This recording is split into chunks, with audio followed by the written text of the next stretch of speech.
Eh bien, bonjour à tous, bienvenue ici. Voilà, on est au Télégraphe, on est au cœur de Toulon et puis là, on va être au cœur du territoire. On va tout au long de la semaine encore promener sur le territoire avec des découvertes de personnalités, de professions, de gens. Vous allez voir, voilà, hier on était en Provence avec le Bouti. Vous allez voir dans la semaine, on va parler de neuropsychologie et tout ça. Et aujourd'hui, on va aller dans le monde des artistes et on va trouver une similitude avec nos invités du jour. Mais avant, je souhaiterais qu'on puisse souhaiter la bienvenue à une figure nationale, internationale, je dirais même. Intercantonale, le grand Francky Gualco. Bonjour Franck. Bonjour Philippe, c'est un plaisir de te retrouver. Et pareillement et tout, bon, on va continuer avec toi toutes sortes de promenades, d'aventures et de découvertes ou pas avec toi toute la saison? On va continuer et je vais vous faire découvrir encore d'autres faces cachées du département. D'accord. Et aujourd'hui, on va aller sous l'eau. On va sous l'eau aujourd'hui. Dans le parc national de Porcro. D'accord. L'eau, tu aimes ça, toi. On verra tout à l'heure aussi que tu adores ça. L'eau, c'est quelque chose. C'est la vie. L'eau, c'est la vie. Voilà. Tiens, en plus, tu es si philosophe, c'est très bien. On ira là. Et aujourd'hui, avec nos invités du jour, on va jouer avec des aiguilles, avec toutes. Enfin, non, ce ne sont pas des infirmières, non. Aliona, bonjour. N'hésite pas à prendre le micro. Aliona Ojog, alors toi tu es tatoueuse, mais tu es aussi artiste, notamment artiste peintre. Le tableau là qui est là sur le plateau, c'est le tien. Et tu es tatoueuse et artiste où? À Toulon, je... À Toulon, tatoueuse depuis pas très longtemps. Pardon, désolée. Non, t'inquiète pas. Depuis 4 ans bientôt, je suis tatoueuse. À la base, je suis graveuse. Donc justement, on va parler de aussi la gravure. De gravure. Et c'est ça qui est intéressant parce que d'un seul coup, j'ai fait le lien avec le travail de la tatoueuse et le travail de la gravure. Et on a une graveuse justement qui est avec nous, une artiste graveuse. Bonjour Sacha. Bonjour. Alors Sacha Stoliarova, bonjour. Alors toi tu es graveuse et tu es graveuse aussi à Toulon et on va voir avec toi toutes sortes de gravures que tu crées, on verra tout à l'heure. Notamment j'en ai une avec moi qui est là, ça c'est toi qui as fait ça et on verra la technique de la gravure. C'est compliqué ou pas la gravure? Ce n'est pas compliqué mais c'est un petit peu long. C'est un peu long. Ça prend du temps. Oh là, alors c'est pas pour moi alors. Je suis un impatient. On va voir ça avec elle et tout ça. Donc merci à toutes les deux d'être là. On va rentrer tout de suite au cœur de... Quand j'ai dit aiguille les filles, est-ce que je me trompe ou pas quand je dis c'est un vrai travail, c'est une aiguille C'est des aiguilles, tout à fait. C'est pas les mêmes évidemment. Non, pas tout à fait pas les mêmes. En gravure, on utilise les aiguilles aussi, où on grave. Justement, Sacha, elle parlera de ça. Elle nous en parlera. Et tatouage, on utilise, c'est plus médicalisé, bien sûr.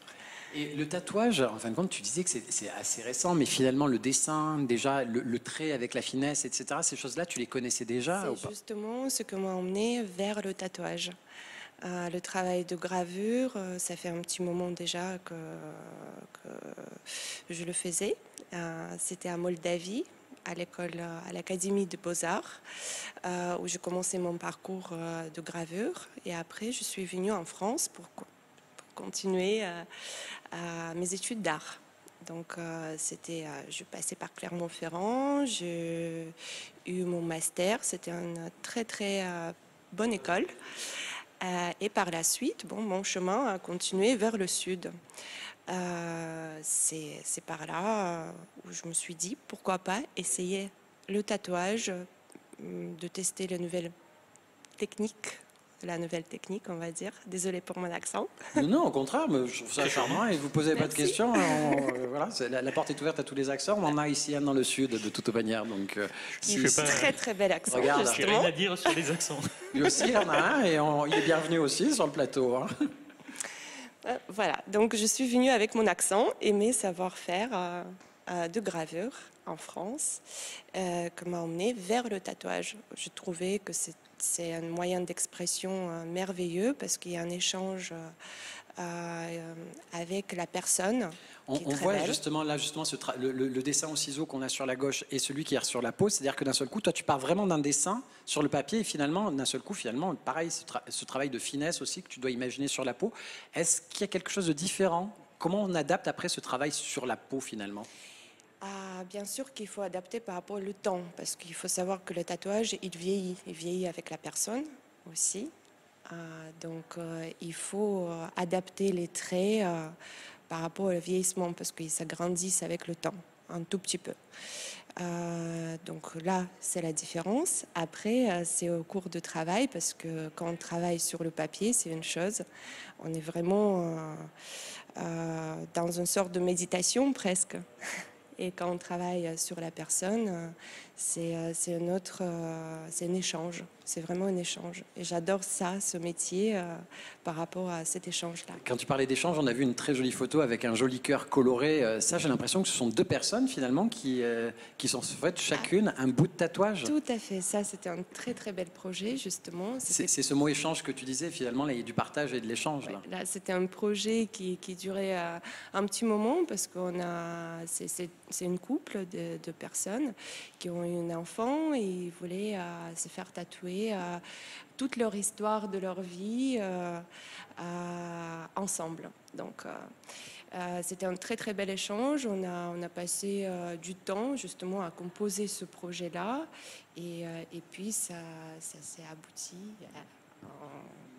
dans une illustration de leur vie. D'accord. Donc en fait, par rapport à ce tatouage, vous avez en amont fait un projet, un dessin. Donc il y a quand même vraiment un don dans l'art, donc dans le dessin aussi. Il y a le don, oui. Oui.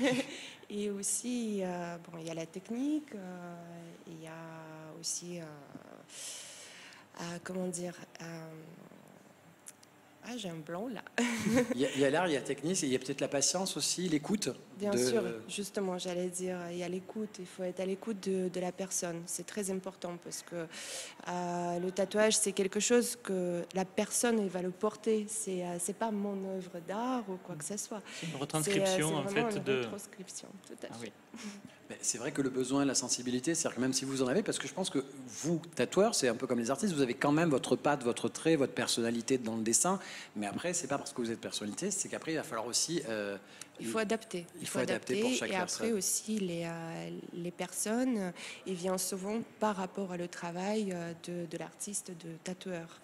Et je pense que vous devez beaucoup discuter aussi avec eux, au-delà de ce qu'elles attendent, finalement, de est-ce que vraiment il faut vraiment le faire, ce tatouage ou pas, je pense. Oui, il faut discuter, il faut savoir emmener la personne vers... Alors, tu sais quoi, fais attention de ne pas mettre trop ta main en bas, au niveau du micro, voilà, pour pas faire... Voilà. Et c'est parfait, tu le rapproches et c'est parfait. Il faut savoir discuter. Oui, il faut échanger, discuter, etc. Non, mais t'inquiète pas, te pose pas de questions, c'est comme à la maison, on discute, c'est pour ça que je te le dis simplement, tout va bien. Il faut savoir discuter avec la personne et l'emmener vers son idée. Parce que de temps en temps, très souvent d'ailleurs, les gens ils ont une idée précise, mais ça ne s'adapte pas forcément au placement ou à ce qu'ils attendent. Donc la discussion est bien sûr très très importante dans le tatouage pour pouvoir décrypter déjà l'idée et l'adapter à la peau. L'adapter et puis savoir si, parce que c'est gardé 10 ans, 15 ans, 20 ans, 30 ans sur Exactement. la peau, donc c'est à vie, on va le garder, donc il faut savoir si elle en a vraiment, vraiment envie. Et est-ce que des fois, des gens, tu te dis non, je ne vais pas le faire parce que je vois que... Il faut être délicat là, puisque des fois, le tatouage, c'est une pulsion. Des fois, c'est quelque chose où la personne, elle veut par rapport à son histoire ou juste pour habiller le corps. Moi, je suis là justement pour emmener la personne vers son idée. Voilà. Voilà. Donc, t'es tatoué, toi, ou pas, Franck? Je sais pas. Ah.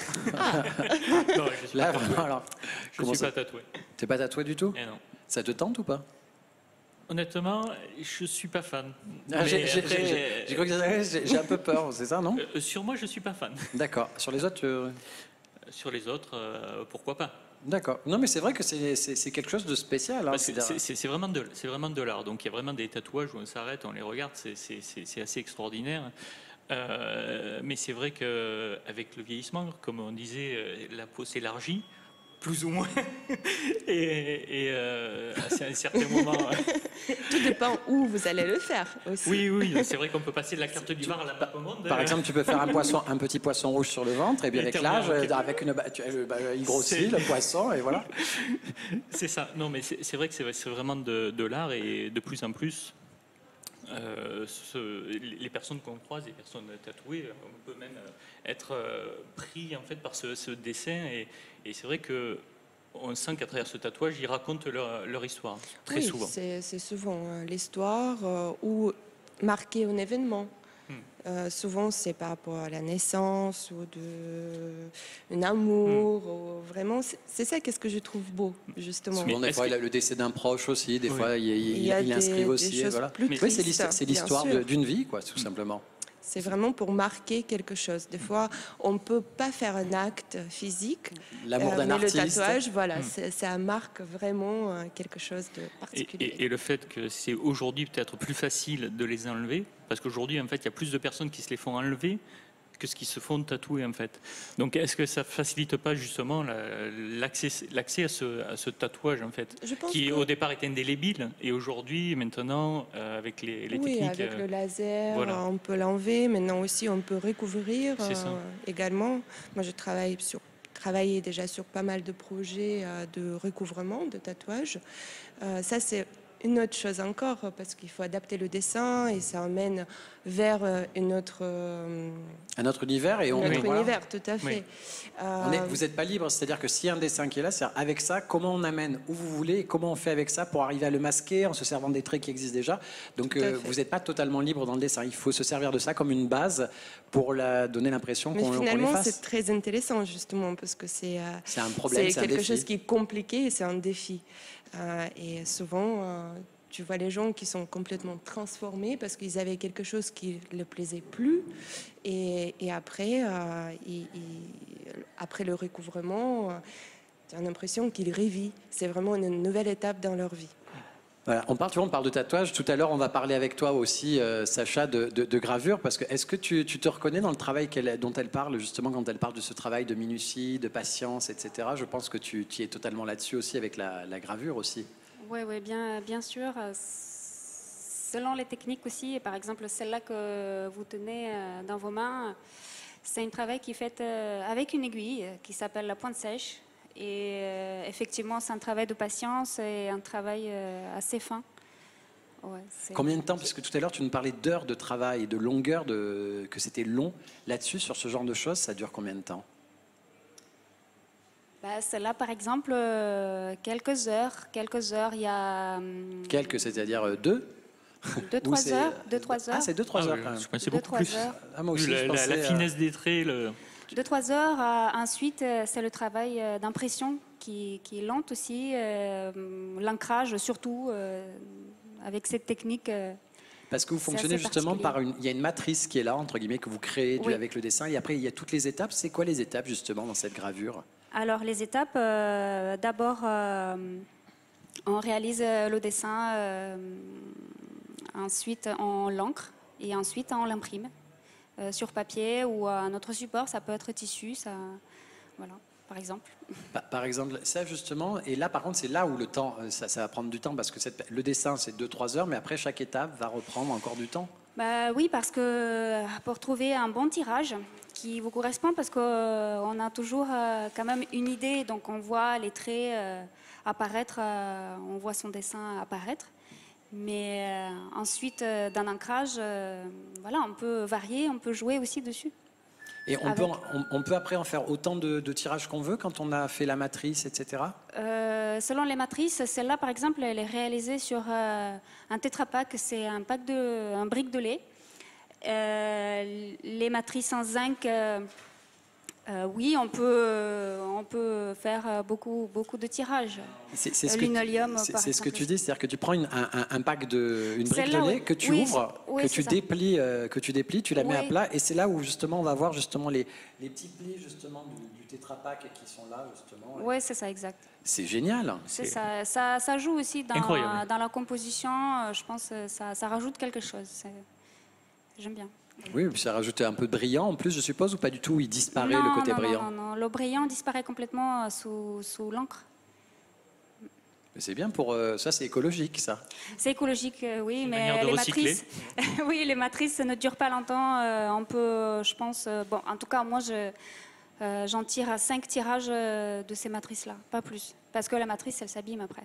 D'accord. Et après, je vois que tu as des grands formats à côté de toi. Ces grands formats là que Oui. tu peux prendre, c'est des formats où là, on est plutôt dans quelque chose de différent au niveau coloris. On est quelque chose sur du noir et blanc notamment que tu as amené. Et là, par contre, ce qui est beau à voir en vrai, c'est que moi, de là, j'ai l'impression que c'est de la broderie. C'est-à-dire qu'on a du relief, vraiment comme si on avait de la broderie. Et c'est sublime à voir de près, parce que là, on voit peut-être que du noir et blanc. Mais de près, j'ai l'impression qu'il y a quelqu'un qui a cousu un relief avec du fil. C'est vrai que ça, c'est un autre type de matrice, linoléum, donc c'est la linogravure. Et je travaille, pour ça que ça me prend du temps aussi dans la linogravure, parce que je creuse profondément ma matrice. Et justement pour avoir le gaufrage au tirage. C'est tout qui fait justement dans ton travail. Oui, peut-être. De linogravure. Ouais, ça montre un peu mon style. Ton style, c'est de travailler ce côté, comme tu disais, finalement, avec ce côté de relief un peu. Et pareil, il y a beaucoup de douceur en plus, parce que même si on voit des traits qui sont assez précis, en le voyant de visu, moi, j'y vois beaucoup de douceur dans ce dessin. Merci. C'est peut-être aussi. Ça peut être mon tempérament aussi. Oui, c'est. Oui, c'est un message. Je suis un peu comme ça, quelqu'un qui peut être très très dur, mais très très doux. Donc c'est paradoxe. C'est un côté. On est tous pareils. On a tous le côté de la médaille, et l'autre côté le revers qui est juste derrière. Il faudrait être juste dans ces traits parce qu'on ne peut pas les supprimer. On peut pas. Les outils que j'utilise, ils sont très tranchants, donc dès que... Oui, si tu fais une erreur, tu dois tout reprendre à zéro. Je ne peux pas le réparer ou je le transforme, mais... Et c'est quelque chose qu'on peut toucher facilement une fois que le dessin est fait, ou ça abîme, ou ça tâche, etc. Mais parce que là, j'ai vraiment envie de caresser le truc, tu vois. Oui, on peut toucher. Dès que l'encre est sèche, ça prend environ 7 jours de séchage. Celle-là, elle est déjà sec. Non, mais quand je dis ça, parce que ça donne vraiment cette envie de... Tellement qu'on voit un côté doux, on a... C'est très velours, hein. C'est côté velours. Et la matière, c'est quoi? C'est du papier? C'est uniquement sur du papier? Oui, ça c'est du papier. C'est le papier que j'ai choisi durant aussi de mon temps d'expérimentation. Je cherchais un papier qui me plaît, qui tient bien le gaufrage. Parce que selon la fibre du papier, quand on imprime, des fois, le papier se casse, en fait, ça craquelle. C'est très important, le papier, justement. Voilà, donc le choix du papier, c'est aussi très important, selon les techniques. On voit que tu as aussi fait de la gravure et que tu en fais encore ou pas, toi, Lionel? Non, malheureusement, je ne fais plus, parce qu'il faut être là-dedans complètement. Je trouve que c'est vraiment un moyen d'expression et une technique où il faut pas le faire de temps en temps. Oui, c'est comme elle dit, c'est-à-dire que c'est tellement précis, il faut vraiment, il faut être aguerri. Et puis toi, notamment, tu peins aussi, on a ce tableau aussi, parce que finalement aussi, tu es sur la peinture. On y reviendra après, mais c'est en voyant ce personnage justement marin où je me dis, tiens, il y a quelqu'un qui nous a promené. Il est tatoué et tout. Marin, tatoué, les fleurs, ça me fait penser à toi, tu vois, d'un seul coup, tu vois. C'est le même. J'aimerais bien, mais bon. Mais c'est parce que tu nous as promis de la plongée que je pensais au marin, la plongée. Je veux dire, aujourd'hui, nous avons promis de la plongée et tu veux nous amener, je crois, du côté de Hyères, je crois. Alors, oui, puisque le parc national de Porquerolles est sur la commune de Hyères, mais pour y aller le plus rapidement, on va partir du Lavandou en fait, puisque l'île de Porquerolles est l'île qui est la plus proche du Lavandou. Et donc moi je vous propose de faire une petite session en fait de plongée dans ce parc national qui est exceptionnel, que ce soit en surface et au fond de l'eau.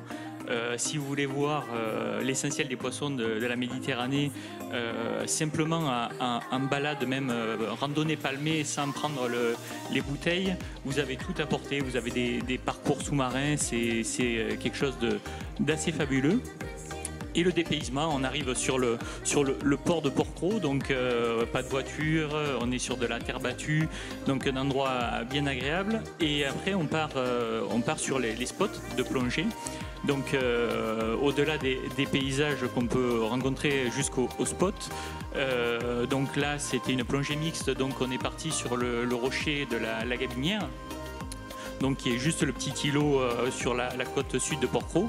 Et voilà, dès qu'on est sous l'eau, donc là on est sur une session de baptême, et on arrive à voir des espèces. Bon là c'est la plus flagrante et le mirou. On est quasiment toujours sûr de tomber sur ce poisson, voilà, qui est très calme, donc qui se laisse approcher. Donc c'est vraiment un endroit, un lieu exceptionnel, une clarté des eaux avec les girelles de vent, on a des barracudas, on a une variété donc de poissons. Très accessible, comme je disais, même sans descendre en profondeur. Même des poissons qui ont des griffes, j'ai vu. Oui, ceux-là, ils sont dangereux. Ça. Il faut faire attention. Mais voilà, même en randonnée palmier, on arrive à avoir toutes ces espèces en baladant le long du littoral. Donc c'est une sortie qui se fait facilement, qui n'est pas forcément très coûteuse. Plusieurs entreprises proposent ça, que ce soit sur place ou à partir des communes, hier le Lavandou, la Londe. Et donc il y a certaines sociétés qui proposent en plus de lier la plongée à un petit repas le midi sur l'île. À ta santé, donc, ouais. Voilà, à ma santé. Donc, et je trouve que c'est assez convivial parce que la plongée ne dure pas une journée. Donc l'idée c'est de faire la plongée le matin tôt quand il y a le plus de poissons, quand la mer est plus calme. On arrive à midi, on déjeune, bon, on mange du poisson frais, c'est une bonne chose aussi. Et l'après-midi, on peut aller balader, c'est plein de petites criques et on peut passer l'après-midi et rentrer le soir, revenir à terre le soir en ayant passé une super journée sur le parc national de Port-Cros. Et on peut faire ça en toute saison jusqu'à quand? Alors idéalement, c'est de le faire du printemps à l'automne si on veut pouvoir se baigner. Donc maintenant, dès le printemps jusqu'à l'automne, l'eau est assez agréable sur l'île. C'est pas la peine de laisser en pause. Tu vois, avec on s'en rend pas compte. On ne l'avait pas vu ce moment précis. Non, mais il faut qu'il arrête de faire ses pauses. Pourtant, on a fait un petit break, mais ça continue. Ne mets plus ta bouille si tu veux plus de voilà. Mais je suis sûr qu'on trouvera autre chose sur Internet, Facebook et tout.